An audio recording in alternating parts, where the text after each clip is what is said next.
好，来看看这个美国的内政部长打包票就说，这个总统山现在一定会摆上第5张脸，也就是川普他说这个事情很快就能成真了。但是美国国家公园管理局却打脸就说，不可能了，现在这边不会再有空间可以摆第五张脸。但摆不摆是不是对于川普来说无所谓？我接下来当皇帝啦，我就一任接一任干啦。就是你们那些都是走入历史，但是我是永续经营了。那他讲说，这第3任也不是不可能那人家说不行你们的这个宪法不可以选第3任现在大家讲说，其实当中可能会有漏洞比方说他可以跟范斯搭配范斯选正的，他选副的，然后选上之后呢，也许他们那时候就可以诉求票投范斯，然后这个川普来为您服务，这是之类的。就是到时候范斯选上嘛，就辞职，那就是副总统就可以递补上去，他就可以当这个第3任。甚至呢，这个川普还讲说，这只是其中一种方法而已。他不是讲话都喜欢那边去吗？就这只是其中一种方法而已，还有其他方法的所以可能他真的有这个想法那再来，他们这个梦想非常的远大，马斯克说接下来火星都会是美国的领土的一部分。他们这个梦想很远大，连外太空都要变成美国领土，不止格陵兰、加拿大种种的，火星都要接下来也是咯。那这个甚至马斯克还要去访问中情局，说要来讨论政府效率的问题。那想说天哪，这个马斯克是不是有点太过扩权了呢？所以现在目前美国很多争议是冲着马斯克而来，而且大家开始有抵制特斯拉的现象。那马斯克也感受到他说接下来呢，他应该会在5月底的时候，他会退出这一个效率部就是离开 Doge。但是说是这样说啦，大家这个离5月还有点久谁知道会发生什么事情呢？那接下来明天4月2号，美国要再次伟大了嘛？因为川普说要对所有国家实施对等关税，所有国家都跑不掉拭目以待。那华尔街日报就有点吐槽，就是觉得说可能是要改为全球课税最高20%这样齐头式的关税，但是会不会反伤自己因为他说接下来川普还打算要把这个晶片法也纳入管理那你看，其实现在全球有一个这个大家都在社群上面有一个 hashtag， 就是抵制美国，大家已经受不了它了。像是这个法国也好或者是欧洲也好，大家已经开始在找什么是这个 Made in USA 先开始抵制，比方说像是麦当劳、可口可乐、特斯拉、苹果、微软现在大家已经觉得说，我干脆反制你，我们全世界一起来排挤你美国这变成一个反效果了。那美国自己会惨兮兮吧？你看还有这一段影片，就是这我们截了一张图，就是他们这个众议院的外交委员会还发布了一张，就是有点好像恶搞怪的这样子这有马斯克、有川普还有范斯大家一起抬着黑人抬棺的画面，上面写着 USAID， 他们就庆祝这个 USAID 关闭他们就用这种形式来表达但是呢，如果真的关税抵达的时候，美国自己会先首当其冲，因为物价马上就要上涨了，而且收入很有可能减少。美国的衰退近在眼前那也反映出来，因为美国打喷嚏全球都感冒，因为我们看到了昨天黑色星期一欧亚股市几乎是全军覆没，我们台股也是跌了900多点，906点。今天台股还涨那人家讲说，因为昨天就已经有消息说国安基金可能要进场来护盘所以不知道是不是护盘的效果，台股今天是相对来说没有继续跌下去，但是你能够护得了一天，能够护得了多久呢？那再来我们看看 Fed 讲说高盛讲啦 Fed 今年降息3次美国的衰退几率又提高了，从20%现在已经提升到3.5%了，失业率呢也预估会提升到4.5%所以我们看到这个学者马凯硕就讲，西方主导的时代正在终结，我们正在经历着人类史上巨大的变革时代巨大的结构性变化正在发生。以前是西方主导的时代，但现在正在终结，亚洲国家绝对不能固步自封。川普会给亚洲带来很多问题，包含各种各样的关税制裁，低估亚洲这些积累的韧性也是一种错误那首先我们来请教一下赖老师。我们看到有些人想当官狗腿可以狗腿到这种地步过去在台湾看了不少现在在美国也看了不少了哦。这个内政部部长可以狗腿到这个地步，了不起，真的是厉害。你要把这个石头山的几个那个美国过去的总统的雕像刻上去啊，必须要很没有争议性。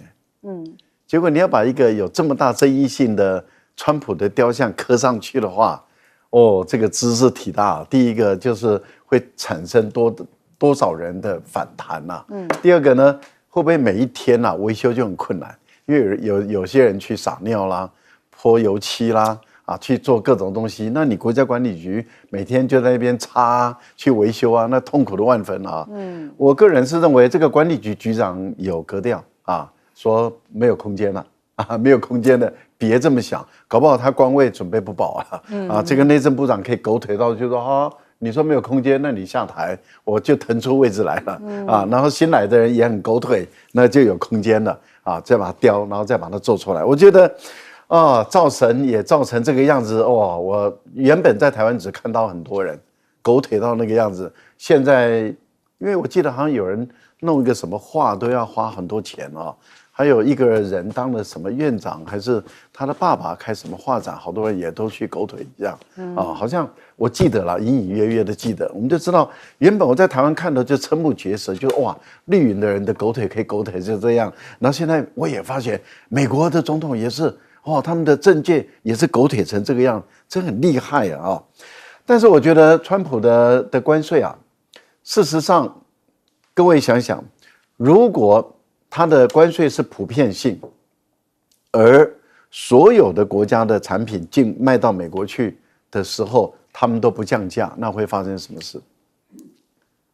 就是大家都不降价，你美国也没得买，因为你根本没有制造厂。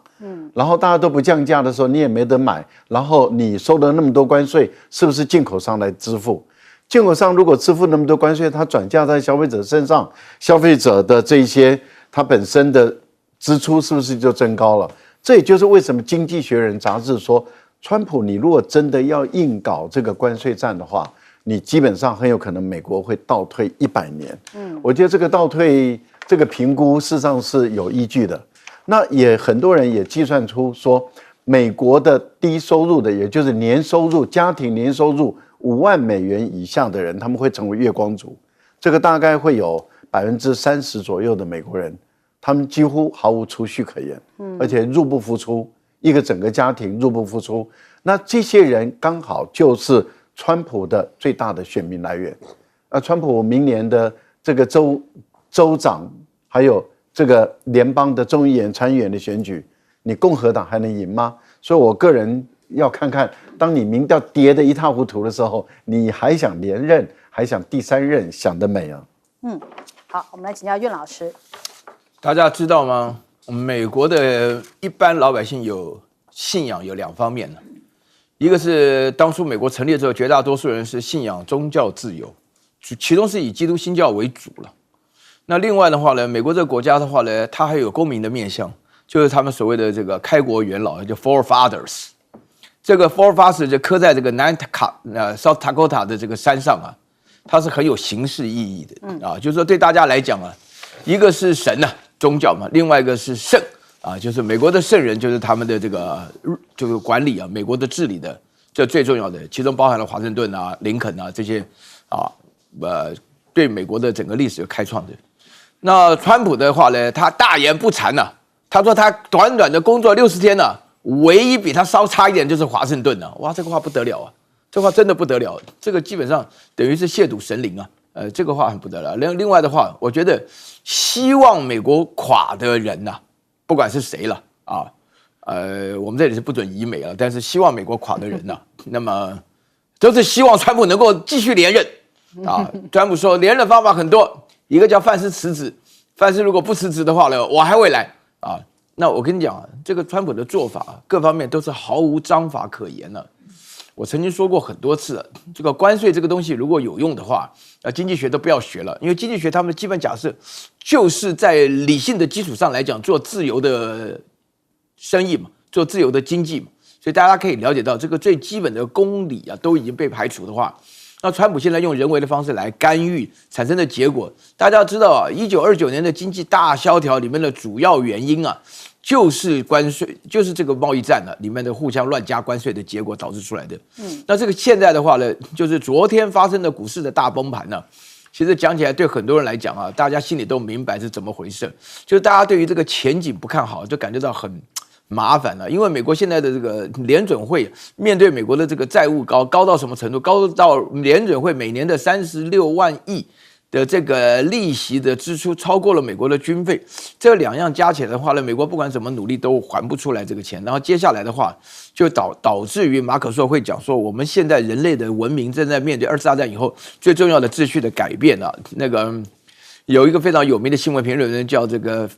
Frederick Zachary 啊，他做了一个评论，他讲说，美国完全在川普的治理下，把自己的原有的那种大家信任美国的那种基础啊、想法、信念啊，都通通丢弃了。那么这个边所产生的一个结果的话呢，我觉得有2方面的意思啊。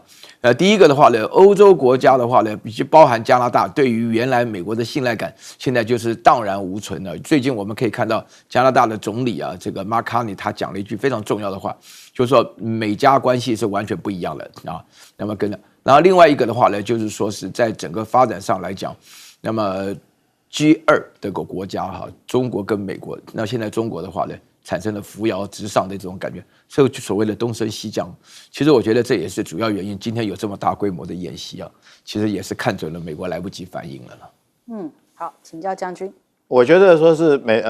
这个智慧跟知识知识一定是术业有专精，那各有各的专长嘛。那我们看一下川普现在用的这个重要的人士都是什么样出身的？我们看到他的国防部长赫格塞斯也不过就是一个新闻主编，然后他就可以当国防部长，掌理到全世界的所有军事大权。然后马斯克，我们不否认他是聪明，他是天才，他在企业经营上面有他的长才。但是你让这么一个人突然来挥着这个所谓的大棒来主持美国的所谓效率部到处乱砍，到处乱杀。那你有没有评估过，有些单位裁撤掉之后对于美国自己的影响，对于全世界影响在什么样？如果你没有这种评估过，你就贸然去做这种事情。那第三个，我们看到这个川普上任以后，他是非常的任性随性，他想要做什么就做什么。比如说，我们从上次来讲，这个攻打胡塞的泄密案件里面，我们就看出来，他整个团队里面大概就是很任性、很随性认为自己天下无敌，想要干什么就干什么，而没有经过很仔细的评估跟衡量。然后，所以现在来讲，我们看到美国自己本身里面内部来讲的话，它的效率部乱砍，一定造成很多的这种政府官员失业或者是说很多的政策没办法推行，然后他的这种移民政策丧失很多劳工，尤其是关税这种策略下去的话。我相信，那你看关税每天也都在变，从开始的时候不管是要叠加25%啦，或对等关税啦，今天又冒出来一个说是这个无差别关税大家都征20%。你知道这关税如果说是这样，你每天变来变去，这个不是你自己，为全世界来讲大概已经疲了。你自己国内来讲的话，我相信一定是受害最重。我举一个最简单的例子。为什么你美国的汽车要跑到国外去设厂？就在国外去生产比较便宜嘛，工人便宜，工资便宜，对不对？然后这个供应链也比较方便，然后做好以后再卖回你国内来，你国内就可以买到便宜的车子嘛。那日本为什么可以卖进？假如一部车子卖80万，你现在逼着那些人回来做，它成本来讲的话，你就势必一部车子，你这个日本车，譬如说现在一部 Toyota 在你国内，你逼着它卖到120万，对不对那你自己国内的设的厂，这个开发的车子你要100万，对，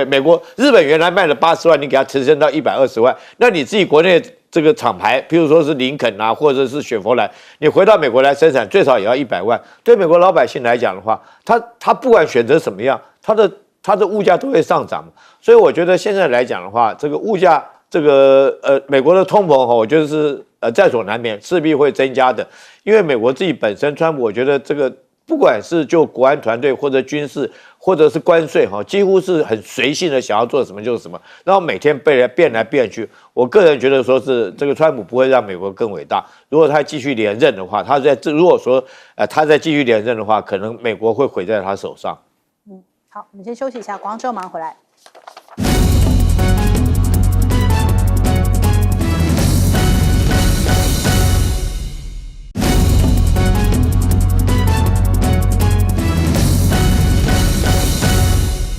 好，现在目前在中国大陆哦，很多人就是每天打开甲亢哥的直播来收看呢。那同时在线人数都将近20万人。甲亢哥到了成都哦，昨天体验了种种成都的这个该去玩的、体验的、该吃的，比方说去掏耳朵啊，比方说他去针灸体验了中医哦。那他这个现场这辈子好像也没用过针灸，中医表示呢，你没有甲亢，所以他就说，尽管你的这个舌象显示吃了很多，但是你这个消化很好，胃口也很好，确定你是没有甲亢的。但是他那个头痛针灸这样扎下去，竟然就好转了，他觉得好神奇呀。除此之外，他还别着这个熊猫那就是到处去这个体验。那这个针灸，我们也来看看他这个画面很有意思。My headache's actually gone, I swear to God. Yes, right. Congratulations. 他觉得头已经不痛了。Wait, my headache's actually 他 gone. 只留针了3分钟。What the hell? Yeah, right. 对，他真的体验了我们这个老祖先的智慧了。这个针灸是有这个穴道来治疗他的头痛。那去成都当然要吃火锅那他想说，既然来了，他就要拼一拼，要吃最辣的火锅那吃完之后呢？面部逐渐痛苦，倒在墙上。对，他吃了这个成都最辣的火锅，然后还坐到了地上。那当然可能也有一点这个直播效果啦，所以他辣的就赶快要喝一些解辣的这个饮料他想说，他就找这个现场围观的粉丝，随便就说，你如果进来的话，我给你100块钱。结果没想到成都人那么会吃辣，面不改色，这样子喝完了一碗辣他就觉得惊呆了，怎么那么会吃辣那的确，成都你走在街道上面闻到的都是辣味，真不骗人。去过成都的，我之前去，我想说，怎么在路上都是麻辣锅味？对，所以真的，他就是好好体验了一下，还去了什么东郊记忆，还去掏耳朵那所以你看到他还化妆变成了熊猫，来体验一下去唢呐的这些演奏，所到之处都是人满为患，所以他是用直播的方式，它比较具代表性意义。过去很多人去到大陆玩拍影片都是剪辑过后，那有些人讲说你一定是把不好的地方剪掉，但是他是用一种全程直播6小时，最后还是不是因为网速关系，是他自己的镜头坏掉了，所以没有办法继续直播下去人家就在那边说赶快用华为吧，就这样子来建议他那讲到了华为，其实华为去年研发花了非常多的钱它的研发的比重增加了9%那管理费用也增加许多。人家就讲说是不是因为研发太烧钱，所以获利有减少？但是孟晚舟就讲说，这其实符合预期因为华为现在是要做一个质的提升，以质取胜来落实到每一个环节当中，来提升质量的这样的竞争力。那华为现在花了6年在这个晶片，就 CPU 这些领域上面它目前镲硼系的市场份额已经超过了20%。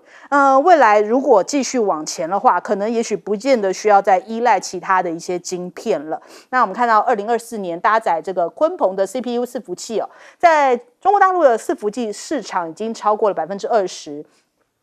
所以包含了像是这鲲鹏海光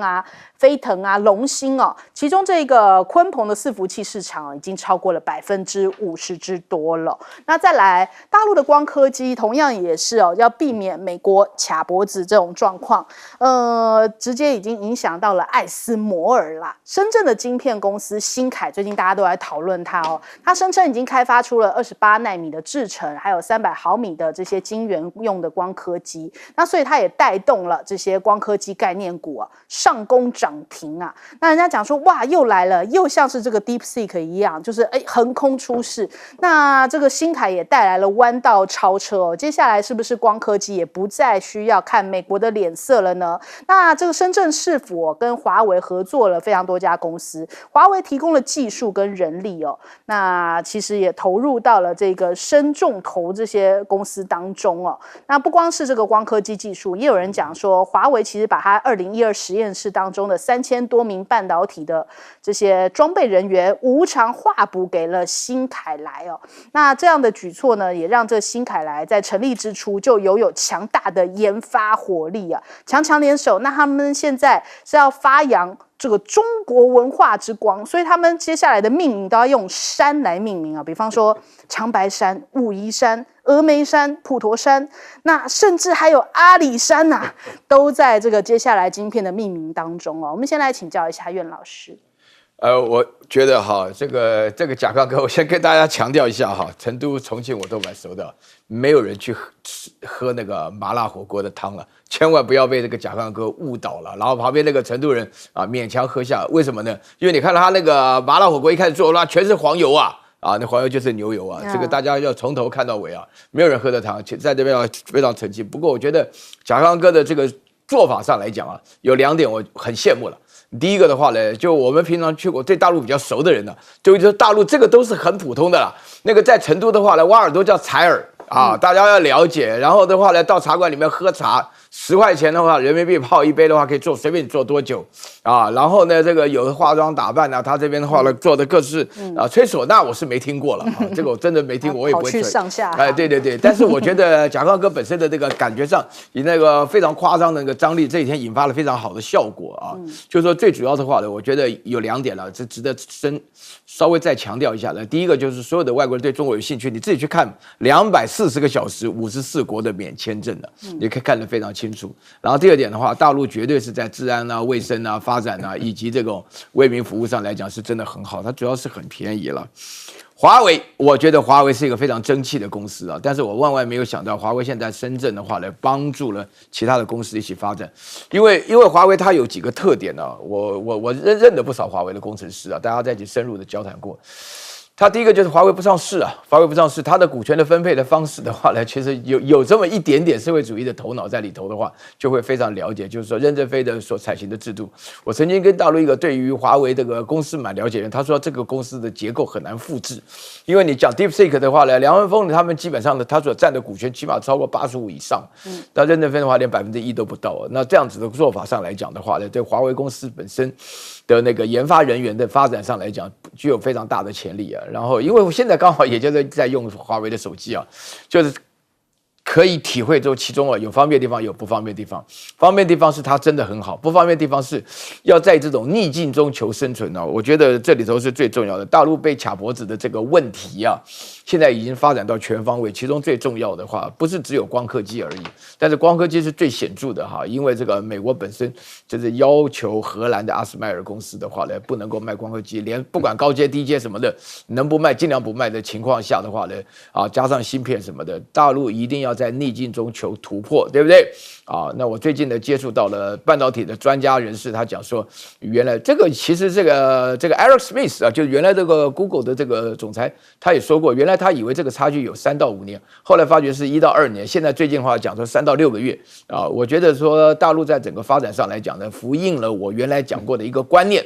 就是说科学技术的突破永远是发现了这个道理。没有发明这个道理，所以在这种情况下，大陆的话呢，前一阵子的话呢，那个台积电的那个当过这个老大的蒋尚义啊，他自己就说过，说你不能够一直逼大陆要自己自力更生，自力更生的话呢，只是大力逼出奇迹来了。那么这个情况呢，就是现在，所以大家平常就是在强调，就是说光刻机里面发展的各方面做了很多的突破。虽然大家表面上看起来说，哎呀，这个好像这个深圳这家公司只有28奈米啊，还差得很遥远。但是大家要了解啊，重要的是它的原理。一旦原理以后呢，它的这个突破呢是等倍级数的增加。这台积电也是这种情况嘛。所以说，在这种情况下，就是28奈米啊、14奈米啊、7奈米啊，然后慢慢的5奈米、3奈米、2奈米都是逐渐会发生出来的。所以说，在这种情况下，我是觉得说这是一个科学的定理啊，也是我们应该认知的一个事实。好，请教赖老师。甲亢哥在大陆待了蛮长的时间哈，从上海、北京哈这样一路到了成都啊，我个人是觉得他对于欧美的这些一般的平民百姓啊，去认识了解中国是很有帮助的啊。他对于他来讲真的是各方面都赢嘛啊，因为它的收视率这么好啊，然后它也成功的打开了它在中国大陆的知名度。原本它在大陆有一些知名度，但是没有那么大。但是由于它的这个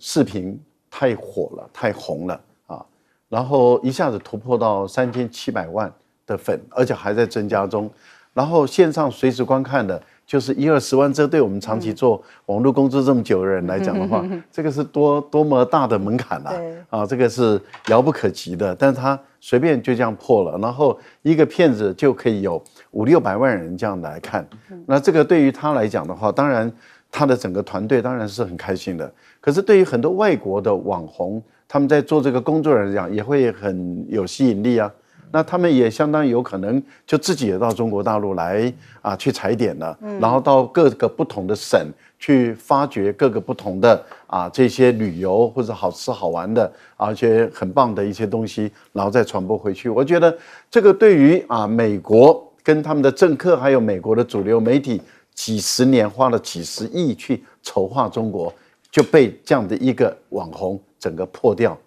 我想这个美国政府一定很懊恼，就是说我这样花了几十年呢，然后美国的主流媒体仇中反中，像《纽约时报》等这些仇中反中，就说我已经搞了几十年，烧掉了多少亿啊？然后美国的 USAID 说我已经烧了不知道是几十亿、上百亿美元，要去把中国黑到底。说您不要忘了，美国人中国现在还生活在水深火热之中哦，他们还很贫穷落后哦，他们都是骑脚踏车过日子的，穿蓝色的衣服然后戴斗笠的这样的一个帽子。结果您可以看到。一个贾汉哥这样走了一趟，美国人说这才是中国那我们以前在美国看到的、读的、听的，原来那是不知道是哪个星球的中国。所以你就可以知道说，贾汉哥的影响力有多大。这么一个网红，他把美国的精英、社会、政治、媒体的精英全部都打趴在地上。我觉得这个效力太大了，而且会有越来越多的美国人跑到中国大陆去旅游，会有越来越多的骗子在做。另外，我觉得华为的成功是来自于他在研发这个部分的投资，他很敢。你看他有谈到，就是说他的营收这么多，可是为什么利润没那么多？因为他把营收的很大一部分用在开发新的产品，用在研发上，所以华为本身的研发的能力跟潜能是巨大的，所以它可以一直有最新的产品出来。现在它几乎所有的晶片，甚至包括整个主机的 CPU 甚至它全部都有了，它不会再依赖外国人了，甚至连整个作业系统都有了。我觉得未来中国大陆会都用自己的整个作业系统了。好，请教将军。我觉得这个新凯莱这个研发这个 EUV 的深紫外光机的可能性是非常高，绝对不是空穴来风。因为按照理论上面来讲的话，我们知道要制造晶片来讲，其实有两种，理论上面有两种方式，一种叫做 LDP 一种叫做 LPP， 这两种技术。那这两种技术就是将这个光线经过将这个雷射光打到那个原子的身上面，让它产生这种深紫外光或者极紫外光。那这个技术来讲的话，艾斯摩尔采用的是 LPP 的技术那这种技术是比较稳定，但相对它用的电会比较多，也就是成本会比较高。我们都知道说是台积电来讲，为什么需要那么大的电量，就是因为它用这个电打进去产生的这种 EUV 极紫外光。那现在另外一种技术叫 LDP 那现在因为 LPP 这种技术来讲的话，它很多的专利是卡在艾斯摩尔身上。如果说你要用这种技术来讲的话，你就绕不过艾斯摩尔的专利。那现在来讲的话，新凯莱极可能它这个弯道转弯，我绕过这个技术，我用 LDP。LDP 目前理论上面来讲也是可以产生这个极紫外光，但是它怎么样？就是用的电量反而比较少，也比较省钱。但是目前来讲，理论上面它是比较不稳定的。可是你要知道，当它可以做出28奈米的话，28奈米在这个晶圆界里面，它是一个这种这个一个分界线。之前来讲，它等于是成熟制程跟先进制程的一个分界线。当它假如说能够做出28奈米的这种晶片来讲的话，它很容易就往前面继续往前面就14奈米、7奈米，紧接着就技术上面可以做出来。那从这件事情我们可以看出来，那时候今年年初的时候 ，DeepSeek 后来美国承认说 DeepSeek 是被美国自己逼出来的，因为你管制它晶片，你那个高阶晶片不卖给他，逼着中国人自己要去研发他们自己的 AI 技能。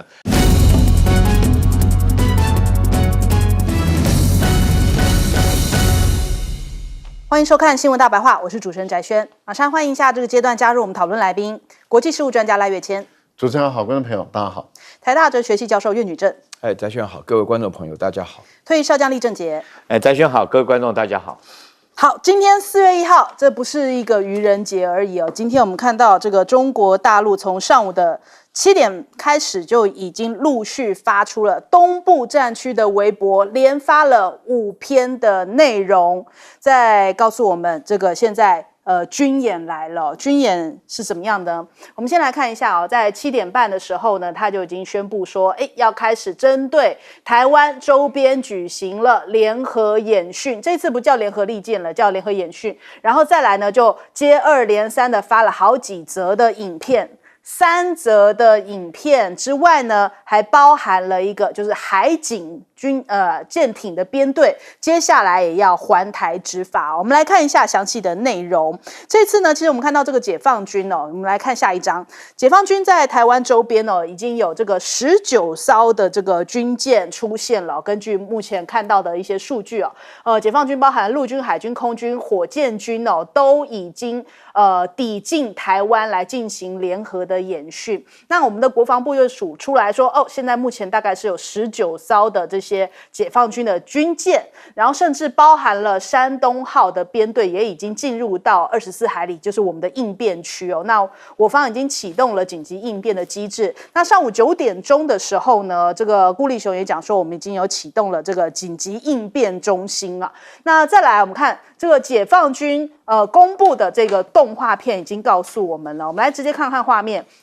这次呢，他们主要是这个对台军演，还搭配了这个主题海报，叫做进逼。也就是说呢，他们说这次要更加进逼，就离台湾更近啊。那瞄准的是台独人士，台独作妖，引火焚身了。随后呢，他们又再发布了一个影片，就是针对赖清德。他们这次用漫画的形式，把赖清德画成了这样子的一个形式，然后这个叫做动漫片的形态啊。那他暗示说，台湾现有的民主、自由、和平还有荣耀都会毁于台独。那在微博上面呢，东部战区进兵在今天上午的时候也已经飙到了微博热搜第一，代表中国大陆其实网民们也都是十分关注这一个后续的情况啊。那甚至他们在东部战区还有自己开了一个直播哦，就是在福建外海这样拍出去的情况。虽然看起来是风平浪静，但是线上观看人数非常之多。那我们看到了，这大陆的海警也接着宣布就是我们刚刚讲的第5篇的发文，就是呢一中原则，环台岛来执法管控。那他说要进行临检拿捕，还有拦截以及这些相关的一些科目演练哦，强调台湾是中国的一个省。那这个画面当中，大家也发现到说，这个环呢，就是说海警接下来会围绕执行这些相关演训的一些演练的一些任务，像是一条混天绫哦。那所以我们看到玉渊台天说，这个海警船用混天绫圈住了台湾。那这一次里面，其实我们还发现到一些画面里面的细节。除了我们刚刚看到哪吒的混天绫之外，也用了这个黑神话悟空降妖除魔的影片，这当中用了一些筋斗云。我们来看看画面，解放军似乎是用这个孙悟空就悟空来譬喻自己，透过筋斗云、分身术、隐身术、定身术，形容这些战舰战机对付台独的势力。那画面里面出现了海陆空各式的军武强调用这个隐身术来降魔。那等于是好像暗示会使用这个隐形战机，也宣告说这个第6代的机能第6代战机的机能已经十分成熟，随时可战。那另外一个焦点就是这个影片当中出现了台北市里面的一些市景，比方说101大楼，还有汉口街，也就是博爱特区一带那隐约可以看到，就是我们台湾有一些这个战车正在这个街道当中移动，但是解放军是用这个北斗卫星锁定啊，那是不是有点打脸于北辰呢？就是他们用的是北斗，用的不是 Google 地图啊，来告诉你哦。所以这个看起来是要营造精准打击的氛围。那陆空上作战首次曝光用天降伞兵模拟演训的画面，大量的这些战机搭配船舰逼近，锁定了台北、台中、高雄、花莲，以及标示出来的台南、屏东、桃园、台东，几乎是完全包围了整个台湾。那这一次其实是没有用这个联合利剑哦，等于说没有再发布这些代号。过去从这个2023年的时候，裴洛西访台到2024的联合利剑 A 跟 B， 其实台湾等于是已经完全被围了起来了。那这次却不用任何的代号，是不是代表说接下来会是一个常态化的一个演训或军演的形态来出现呢？那我们看看这个外媒分析啊，就是说现在赖清德似乎想要把美国拖进这一场这个冲突当中哦。那是不是有点像是菲律宾当年？因为今天4月1号也是一个特别日子哦，就是2001年的4月1号，当时在南海发生的撞击事件。其实今天中国大陆也非常多人在纪念当时这个解放军的飞行员王伟少校，因为跟美军的军机发生了擦撞啊，最后他没有办法返航，然后当时他是受到呼叫的时候，呼叫81192，这里是553哦，那他说81192收到，我已经无法返航，你们请继续前进。当时让很多这个大陆的民众觉得说，因为那个实力没有办法在那个时空跟美国对抗，但是今非昔比啊，现在的黄岩岛已经不像24年前那么的弱势哦。解放军现在目前在黄岩岛的部署，不论是海警船或是海军的混编舰队，其实都是已经是跟以前的这个战力大不相同的，甚至还进行了一些夺岛封锁的演练。那难道这个赖清德想要像菲律宾一样，也想要把美国拖进这个台海当中吗？所以我们今天其实看到这个警讯，还有这些军演的状况，大家都蛮紧张的。我们先来请教一下厉将军。我首先我想说，我们必须，因为我是军人，所以我必须要用军人的角度、军事的角度来看这件事情。那我从几个方面来切入。第一个来讲的话，演习的时间为什么挑在今天4月1号？当然，你可以说是跟王伟有关了哈，24年前。但是如果说是按照我的想法来讲的话，我认为这个3月17号，我们台湾实施了所谓立即备战的操演啊，然后演练5天的时间。这5天的时间来讲，所有官兵管制在营区里面管制休假。然后在3月22号才解除管制，所有官兵现在正在补休假。紧接着2来，我们知道有汉光演习，汉光演习先期的准备工作是很繁琐的，包括这次来讲，如果要动员到3000人的动员，那我想说，所有官兵来讲，这先期的准备工作其实是很忙累的。那解放军选在这个时候，其实是很有疲惫我们基层官兵的这种士气以及心理的味道很重，然后让你们没办法休假，这是第一点，我认为他选择的时间。那第二个来讲的话，从今天早上7点30分公布，然后紧接着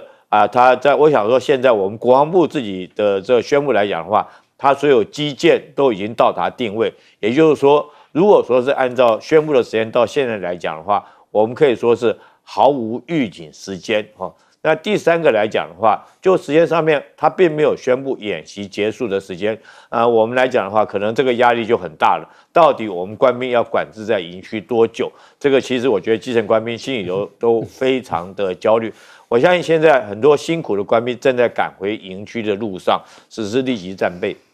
那第二个，我们从这个数量上来讲，这次的数量，19艘的战舰远超过于上次3月17号的所谓联合战备操演，还有去年的联合利剑 A 跟 B， 还有斐洛西的来台，这几次的演习的数量远超越于它。我们台湾周边的海面，周边的这个海岸线的距离，长度大概是1100公里。那如果说是有19艘的战舰，也就是说，几乎每50公里就摆了一艘战舰，那可以说是像铁桶箍一样紧紧的箍住，因为舰炮的射程最少都40-50公里，也就是它不需要动用到导弹，就只要用舰炮来讲，就可以将台湾围住。尤其是在直射方面来看的话，这是更明显的是说这个山东号航母，那我们国防部是说已经进入了应变区。我特别要强调，其实我学军事这么多年，我们台湾从来没有应变区这个名词，是最近才发明这个名词。所以军语上面的名词来讲，有很多的定义，很明确的定义，多少公里，就像是战斗地境线要怎么样划分，射击线什么，自由射击区是什么样子哈，周波区、换乘区。如果防卫作战来讲的话，都有规定相关的规定，那结合武器的射程来做这些规划。其实我们并没有说过换乘区，那很多记者曾经也问过这个国防部什么叫做换乘区，但是国防部一直很没有明确的告诉我们民众。那我们从日面上面来推敲，是不是这个山东舰现在所到达的位置，如果说我们再不应变来讲的话，可能就会丧失战机就会丧失哈，就会受制于敌。再来，我们看这次行动，我称之为所谓隔离跟封锁并用，海军跟海警相辅啊。为什么？因为我们知道隔离作战就是用海警船来做隔离啊。这次我们也看到解放大陆来讲宣布，所有进入台湾的船只，它有权实施临检。那在这种状况下，试问进入我们台湾的这个所谓的货轮或者是油气轮哈，他如果接受临检啊，这些船还敢不敢进来？那海军干嘛？海军就在后面当这些海警船的武力的后盾，所以我认为说这次来讲影响更大。那第三个哈，我们看到这次还有一个很特别的，就是说他用他的这个官宣里面还有英文的官宣，这很明显是针对美国哈，讲给美国听的，就是上次3月17号那次。这个大陆来讲他们国防部也就是明着讲，说是我们这次的战备警觉性是针对美国。那这次来讲，甚至于用英文来发表这个官宣，我觉得是针对美国的意味也很大。尤其是说我们要特别当心的，当卡尔文森号已经赶赴中东，我们昨天的讯息都知道，在西太平洋地区，美国是航母的空窗期。在这时候解放军突然实施这么大的一个军演，会不会由言转训哈？这是我们台湾必须要特别当心的事情。好，请教赖老师。这一次的演习针对两个对象，一个是针对美国日本，另外一个当然针对赖清德主张台独的这一群人我觉得针对性很明显。为什么说先是针对美国？美国的国防部部长最近才刚签署一个有关于美国的国防战略调整的中期报告送到国会开始进入审查了。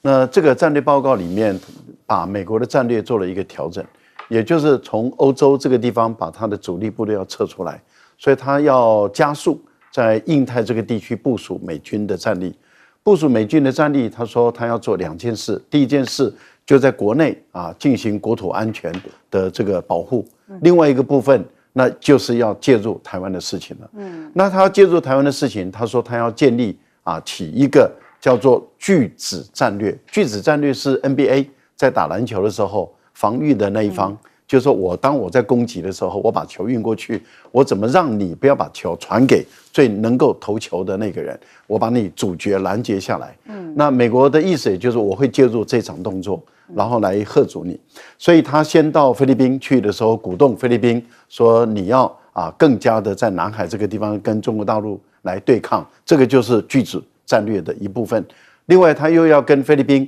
说要在巴士海峡的中间的巴丹岛举行军事演习，这也是第二步。接着，这是发生在28号、30号的时候，他到日本去了。他说：“我们现在把指挥权从夏威夷移到日本来，现在由日本直接可以指挥，而且呢，未来的作战日本扮演主要角色所以你要日本要承担更多的责任，介入台湾有事就是日本有事，所以逼着日本的防卫相要买单。那美国等于是要用台湾跟菲律宾，要用菲律宾跟日本来介入台湾的事情。美国它可以全身而退，退到第二线里面来去让这一些美国大陆跟日本、大陆跟菲律宾、大陆跟台湾先打完了以后，美国再过来。我想这是美国的战略那么写得很清楚。另外一个部分，为什么说是针对于赖清德他们主张台独？赖清德的17条其实影响不小，要恢复军事审判。那我想国内有很多分析师认为赖清德是不是在为这个戒严做预备？有人开始有这样的一个合理的一个推断啊。那当然这要问赖清德想不想戒严，我们不晓得，因为当韩国一宣布戒严的时候，第一时间民进党的立法院马上就声援了嘛，所以大家合理的推断。另外一部分里面就是看到了，就是说他对陆配的这些制造仇恨啊，我认为大陆目前来讲就是直接威慑到日本、美国、菲律宾，特别是美国，说你们敢介入，你们就试看看。这次的演习确实有开始日，没有结束日。那什么时候结束不知道，未来这种演习会是常态，也没有代号了，没有所谓的联合利剑1啦、联合利剑 B 啦、C 啦都没有了，所以都没有的情形下，随时可以演习，什么时候结束不知道，什么时候从演习转变成为战争，那要看未来两岸的态势而定了。好，请教苑老师。我今天早上听到这个消息，我以为是愚人节，说就好像在开玩笑一样。后来发觉的话呢，他这个其实不是愚人节，是我从小到大经历过最真实的一次愚人节。那么我为什么谈到它的真实呢？因为我本身呢，我就是思考了一下，我想它的因果关系啊。刚刚两位都讲得很好啊，一个从军事，一个从国际关系啊。我这边在强调它的因果关系啊。我觉得这个力度是空前的哈因为这个我们这边这个防范呢，就是刚刚这个厉将军讲的这个名词，他没有听过的这个名词我们大概也不晓得，就是已经启动了。然后第二个的话呢，他这个派出一个山东舰呢，我必须坦白讲这个辽宁舰的航空母舰是用这个瓦格良号改的嘛，福建舰好像还没有正式下水嘛。那这个是目前大陆现有的最强的航空母舰不管怎么讲，虽然是传统动力，不过是最强的航空母舰就来了嘛。所以说它这个力道空前那么这个它里面讲述了一个混天绫大家如果看哪吒2就知道，这混天绫一指出去的话，想绑谁就绑谁这个情况。然后第三件事情的话呢，我觉得大家要非常注意我到目前为止，我觉得这个演习虽然不知道什么时候结束，然后包围的时间、地点各方面的话，比以前精细的多得多。而且最重要的一点就是说，感觉上就没有死角的情况下，那他要做什么的话呢？那我觉得说给大家心理上产生了一个非常大的影响。尤其是我今天早上看到台北市中正区因为我办公室就在中正区嘛。所以我就觉得说是这次特别有感然后接下来的话呢，我在想的就是说美国本身自己内部的情况焦头烂额我觉得大陆利用今天的话，就是刚好明后天就是美国这个伟大的川普总统要搞他的关税一视同仁关税，所以说内部的情况下问题，我昨天看了《经济学人》杂志讲说，川普这个经济策略当中，大家都认为他是在乱搞的就是在这种情况下，美国自顾不暇，到目前为止这么大力度的这个军事演习，没有听到美国任何反应我不以美我相信美国会来的。我真的不以美我觉得美国怎么都没有，连反应都没有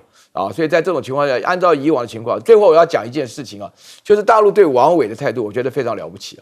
因为我觉得说大陆，我认得一些军人，大陆彼此的军人的传统，彼此记忆力很深刻。像我这边的话呢，我们这边驾驶 U2 侦察机的黑猫中队人，现在基本上没人提了，民进党政府提都不提。那这边的王伟的话呢，过了25年，还就是维持他的这个记忆，还放出很多他的声音。我觉得这点真的是对待军人来讲真的很了不起。好，我们先休息一下，广州马上回来。